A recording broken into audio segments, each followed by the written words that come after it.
నిన్నటి షార్ట్లో మనం ఈ హెయిర్ బ్యాండ్ ఈజీగా హెయిర్ స్టైల్ చేసుకోవచ్చా లేదా, కంఫర్టబుల్గా ఉందా లేదా అన్నీ టెస్ట్ చేసాం. ఈ రోజు వీడియోలో కంఫర్టబుల్గా తీయడానికి ఉందా లేదా, ఈజీగా ఉందా లేదా, జుట్టు చిక్కు పడుతుందా లేదా చూద్దాం. ఇది తీసేటప్పుడు దీని నిండా క్లిప్స్ ఉన్నాయి కాబట్టి కింద క్లిప్ నుంచి పై క్లిప్కి వెళ్ళండి. మనం ట్విస్ట్ చేసి సెక్షన్స్గా క్లిప్స్లోకి పెట్టేసాం కాబట్టి నీట్గానే వస్తుంది. క్లిప్ ఓపెన్ చేయండి, బ్యాక్వర్డ్ డైరెక్షన్లో ఓపెన్ అవుతుంది. మనం జుట్టుని దాని రివర్స్ డైరెక్షన్లో అంటే ఫార్వర్డ్ డైరెక్షన్లో ఫోర్ ఫింగర్ తోటి కొంచెం మూవ్ చేస్తే బయటకు వచ్చేస్తుంది. చిక్కు అస్సలు పడదు, ఈజీగా ఉంటుంది. సో అలాగ కింద నుంచి పైకి తీసుకుంటూ రండి. పైనుంచి కిందకి తీస్తే ఖచ్చితంగా చిక్కు పడుతుంది, మెస్ అయిపోతుంది.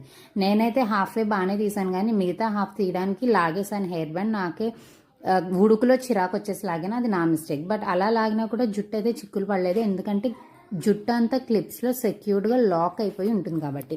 బట్ ఈ హెయిర్ స్టైల్కి హెయిర్ బ్యాండ్ అవసరం లేదు. హెయిర్ బ్యాండ్ అయితే బాగుంది, నచ్చితే కొనుక్కోండి, సబ్స్క్రైబ్ చేయండి. Bye guys.